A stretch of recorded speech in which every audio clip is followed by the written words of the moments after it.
Topper बनना सब चाहते हैं, बट एक टॉपर किस तरीके से अपने आंसर्स को लिखता है एग्जाम में वो कोई नहीं जानता। इसलिए तो ये इंपॉर्टेंट नहीं है कि तुम कितना ज्यादा पढ़ते हो, कितना हार्ड वर्क करते हो। इंपॉर्टेंट ये है कि तुम एग्जाम में जाके जब आंसर्स को लिखते हो ना, तो तुम्हारा आंसर देख के टीचर भी भाई साहब इतना इंप्रेस हो जाए, मार्क्स तो छोड़ो वो अपने बेटी का हाथ देने को रेडी है। अब बताओ मुझे, तुम अगर टीचर को इतना इंप्रेस कर देते हो, मार्क्स छोड़ो अपने बेटी का हाथ देने के लिए भी तैयार है तुमको, तो तुमको कोई टॉप करने से रोक सकता है? नहीं ना। तो आज के इस वीडियो में हम टॉपर का आंसर शीट को देखते हुए यही जानेंगे कि कैसे हम लिख सकते हैं लाइक ए टॉपर। ये वीडियो स्पेशली डेडिकेटेड है कि साइंस के अंदर एक टॉपर किस तरीके से लिख सकता है, कौन सी गलतियां है जो तुम्हें नहीं करनी है और कौन सी चीजें जो तुम्हें करना है, ताकि तुम्हें साइंस के अंदर में भाई साहब 95 से कम तो मिले नहीं, टॉपर वाली कैटेगरी पे तुम्हारा नाम जरूर जाए।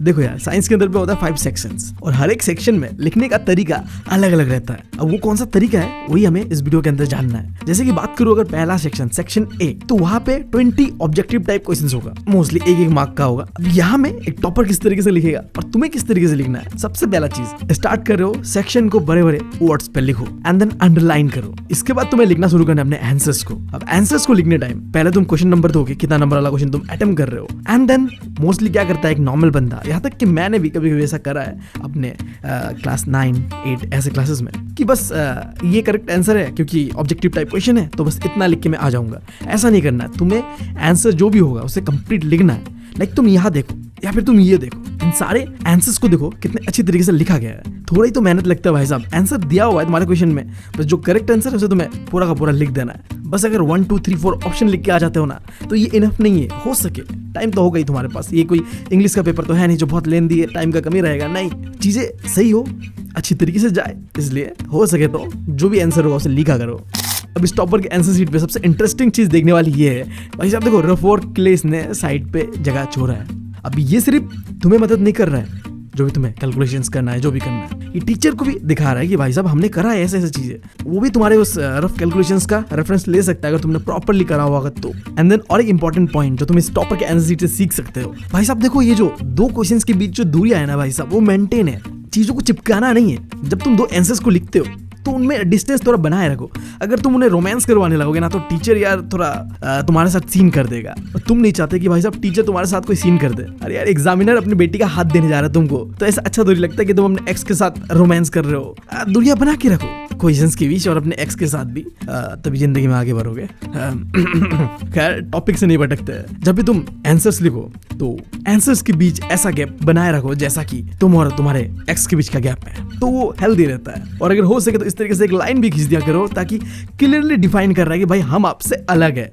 अब बात करते हैं सेक्शन बी का, जहाँ पे 6 क्वेश्चंस होगा वेरी शॉर्ट और 2 मार्क्स मिलेगा तुम्हें हर एक क्वेश्चन का। एंड मोस्टली 30 से 50 वर्ड्स के बीच पे तुम्हारा आंसर तुम्हें लिखना रहेगा, या फिर तुम कह लो प्रॉपर्ली तुम्हें 2 पॉइंट तो लिखने ही है, जहाँ पे तुम अच्छी तरीके से दोनों पॉइंट को डिटेल बताओगे। बिल्कुल कुछ इस तरीके से जैसे हमारे टॉपर भाई ने करा है यहाँ पे। चाहे तुम इस क्वेश्चन को देख लो या फिर तुम देख लो इस क्वेश्चन को। पहले क्वेश्चन नंबर दिया साइड पे and then point number 1, number 2, चाहे तुम यहाँ देख लो यहाँ देख लो। कितने अच्छी तरीके से पॉइंट का नंबरिंग भी करा गया कि देखो भाई साहब तुमने 2 मार्क्स का क्वेश्चन दिया था, हमने ये 2 पॉइंट अच्छी तरीके से लिखा है, अब हमें 2 मार्क्स दे देना अगर सही है तो। अब यहाँ एक चीज, अगर आ जाए न्यूमेरिकल्स, तुम्हें पता है न्यूमेरिकल्स जो होता है साइंस के अंदर हो या चाहे मैथ्स के अंदर भी हो, स्टेप बाय स्टेप रहता है सीन जो मार्किंग का। तो सबसे पहले तो देखो कि क्वेश्चन में क्या दिया हुआ है, उस चीजों को गिवन एज ए लिखो, एंड देन जो भी फॉर्मूला होगा या उसका नाम होगा उसे लिखना है, एंड देन फाइनली आंसर को लिखना है। अब एग्जांपल के तौर पे टॉपर के आंसर शीट पे ये क्वेश्चन देखो, ये चीजें गिवन है, उसने कितने सुंदर से लिखाई है। एंड देन सेकंड स्टेप पे तुम्हारा फॉर्मूला, एंड देन उसे कंटिन्यूएशन, एंड देन जब आखिर में तुम कैलकुलेशन करने के बाद आंसर को लिखोगे तो उसे अंडरलाइन कर देना इस तरीके से बॉक्स में। और एग्जांपल के तौर पे तुम इस क्वेश्चन को भी देख सकते हो, यहाँ पे पहले गिवन जो भी था वो लिखा गया है, एंड देन देखो अकॉर्डिंग टू मिरर फॉर्मूला का नाम, एंड देन प्रॉपर फॉर्मूला,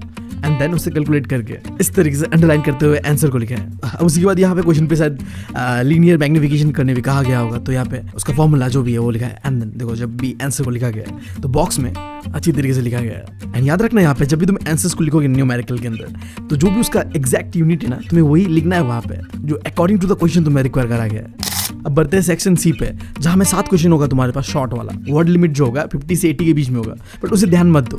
तुम ध्यान देना कि तुम 3 पॉइंट प्रॉपर्ली अच्छी तरीके से लिख रहे हो, एंड पॉइंट का नंबरिंग भी करना बहुत ज्यादा इंपॉर्टेंट है। जैसे एग्जांपल पे देखो तुम यहाँ में भी करा गया है। अब इन एग्जांपल्स के छोटे मोटे तुम्हें दिखा रहा हूँ। इसके अलावा अगर क्वेश्चन डायग्राम के बारे में पूछता है तो बहुत अच्छा, अगर नहीं भी पूछता है ना तो तुम कुछ इस तरीके से एक छोटा सा सिंपल सा डायग्राम बना के, मतलब मैं कहना ये चाह रहा हूँ कि जहां घुसा सको ना तुम डायग्राम्स को, रिएक्शंस को घुसा दो। चाहे क्वेश्चन पूछ रहा है बहुत अच्छा, अगर नहीं भी पूछ रहा है ना, अपने ओर से तुम दे दो, तुम्हें मार्क्स मिलते हैं। अब एग्जांपल के लिए आंसर को देखो, पहला पॉइंट पे एक्सप्लेनेशन है थोड़ा, एंड देन एक डायग्राम बनाया गया है, देखो वहां पे उसके मार्क्स भी मिले, टीचर टिक कर रहा है, करेक्ट कर रहा है, एंड देन फिर एक्सप्लेनेशन।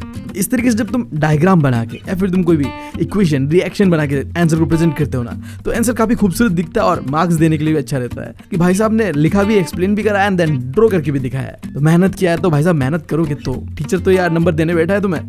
तुम इस तरीके से डायग्राम्स को बनाओ ना, तो ऐसे लेबलिंग करना अपना नाम जो भी होगा डायग्राम पे। जैसे कि देखो यहाँ पे एक स्टोमाटा का डायग्राम बनाया हुआ है, वहाँ पे प्रॉपर्ली लेबल करा गया है किस चीज का क्या नाम है। ये चीज भी करना जरूरी होता है, और अगर हो सके तो अंडरलाइन भी कर दो इन चीजों को कि टीचर को क्लियरली दिखे कि बंदे ने सिर्फ डायग्राम नहीं बनाया, उसको लेबल भी करा है नाम के साथ, अंडरलाइन के साथ। एंड देन बात करते हैं सेक्शन डी का, जहाँ पे बस तुम्हारे पास 3 क्वेश्चंस होगा, 5 मार्क्स होगा, 5 पॉइंट लिखने भाई साहब, वर्ड लिमिट का बात छोड़ दो, हर एक पॉइंट को प्रॉपर्ली एक्सप्लेन करना है, और जहां हो सके भाई साहब डायग्राम्स रिएक्शंस घुसेर दो भाई साहब। देखो यार एक लॉजिक लगाओ, तुमने यार डायग्राम्स रिएक्शंस को काफी मेहनत से पढ़ा हुआ है, याद करा हुआ है। अगर क्वेश्चन में पूछ रहा है ठीक है, अगर नहीं भी पूछ रहा है ना तो मुझे बताने में क्या दिक्कत है। अगर ये क्वेश्चन पे जम रहा है, एक्सप्लेन ही तो करना है मुझे, तो हर एक चीज को वर्ड पे एक्सप्लेनेशन करने से ज्यादा अच्छा है कि तुम डायग्राम से रिएक्शन से एक्सप्लेन करो, चीजें दिखेगा भी अच्छा और मार्क्स भी अलग मिलेंगे उसके। और याद है तो भाई साहब लिख देने में क्या दिक्कत है। अब उसके बाद देखो यहाँ पे क्या होता है, कुछ इस तरीके का कुछ डिफरेंस बिटवीन आ जाएगा किसी भी चीज को करने का, तो वहां पे प्रॉपर्ली एक टेबल बना के तुम्हें करना है चीजों को पॉइंट वाइज। लाइक तुम पहले तो दोनों डिफरेंसेस का क्या डिफरेंस करने जा रहे हो, उनका टॉपिक का नाम लिखोगे दोनों साइड पे, एंड देन तुम्हें मोस्टली 5 मार्क का है तो तुम्हें 3-3 पॉइंट 3-3 यानी कि डिफरेंसेस को लिख देने से इनफ रहता है। अगर फिर भी मन है तो 3 या 4, इन टोटल तुम 6 या 8 डिफरेंसेस बता रहे हो, जो कि काफी एक 5 मार्कर वाला क्वेश्चन के लिए। बस इस टेबल वाला फॉर्मेट में बनाना, हेडिंग एंड देन पॉइंट्स। अब उम्मीद है मुझे तुम समझ गए हो कि एक टॉपर किस तरीके से अपने पेपर को प्रेजेंट करता है, वो हर एक सेक्शन को अलग अंदाज में बनाता है। अब इन चीजों के अलावा हमेशा ना अपना जो सेक्शन होता है ना, जो मेन हेडिंग होता है कि सेक्शन ए को करने वाले हो, बी को करने वाले हो, सी को करने वाले हो, वो एक न्यू पेज के साथ स्टार्ट करना है। लाइक अगर तुमने आधा पेज लिखा, एक सेक्शन कंप्लीट हो गया, दूसरा सेक्शन वो हाफ पेज से स्टार्ट मत करो, उसे ब्लैंक छोड़ दो, बस वहाँ एक चीज लिखना PTO, जिसका मतलब है पन्ने को पलटा लो, एंड देन तुम इसके बाद लिखना स्टार्ट कर सकते। और जब भी तुम क्वेश्चंस को लिखोगे तो चीजों में एक गैप रखना जरूरी है, जैसे मैंने बताया ये चीज। और एक चीज, अगर तुम कोई भी आंसर लिखते वक्त गलती करते हो ना, तो उसे गोचा गोची मत करो, गंदगी मत फैलाओ भाई साहब। मोदी जी ने मना करा हुआ है, गांधी जी ने मना करा हुआ है, तो तुम क्यों फैला रहे हो गंदगी वो पेपर में? ना ना ना, एक सिंगल कट करो और आगे बढ़ जाओ। और एक चीज जो मैं बताना भूल गया था एक्सप्लेनेशन के बीच ही, कि टॉपर्स के आंसर शीट में कई बार तुम देख सकते हो इस तरीके से जब एक रिएक्शन करवाया जाता है ना, तो सिर्फ रिएक्शन को करवा के मत रख देना, उसका जो नाम है ना जो भी बन रहा है, जैसे कि NaCl, तो इसका क्या नाम होता है, sodium chloride, and then reaction के बाद जो भी बनता है प्रोडक्ट, उसका भी प्रॉपर नाम लिखना जरूरी है। और इन सारी चीजों के अलावा जो बेसिक चीजें हैं एक आंसर राइटिंग का, जब भी तुम एग्जाम में जाते हो तो तुम्हें पता ही होगा कि भाई साहब नीट एंड क्लीन लिखना है, जो भी लिखना है हमें। जरूरी ये नहीं है कि कितना ब्यूटीफुल लिखते हो तुम, जरूरी ये है कि तुम कितना साफ लिखते हो। मोदी जी को फॉलो करो, गांधी जी को फॉलो करो, बहुत है यार। डायग्राम्स बनाते वक्त याद रखना कि पेंसिल का ही इस्तेमाल करना है। इस टॉपर के आंसर शीट पे भी तुम देख सकते हो जो भी डायग्राम्स बनाया गया है ना, वो पेंसिल से ही बनाया गया है। चाहे तुम बात कर लो इस डायग्राम का या तुम बात कर लो इस डायग्राम का, पेंसिल बहुत ज्यादा इंपॉर्टेंट है इन चीजों को करते वक्त। यहाँ तक कि यही नहीं, बस जो अंडरलाइन करना होता है ना, इंपॉर्टेंट वर्ड्स को, इंपॉर्टेंट लाइंस को, वो भी तुम पेंसिल से ही करोगे।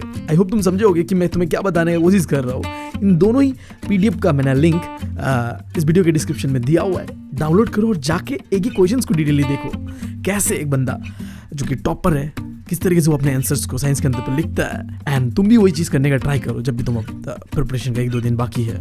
मेरे तरफ से तुम लोगों को बेस्ट ऑफ लक, दिल से बाहर के आना भाइयों, यही उम्मीद है मेरा तुम लोगों से। मैं मिलता हूँ तुम लोगों से अगले वीडियो में। अगर चैनल पसंद आया ना यार तो सब्सक्राइब करे बिना जाना मत, जल्दी सब्सक्राइब करो और अपने दोस्तों के साथ शेयर कर दो, वायरल कर दो यार चैनल को। मैं चलता हूँ, thank you, love you all.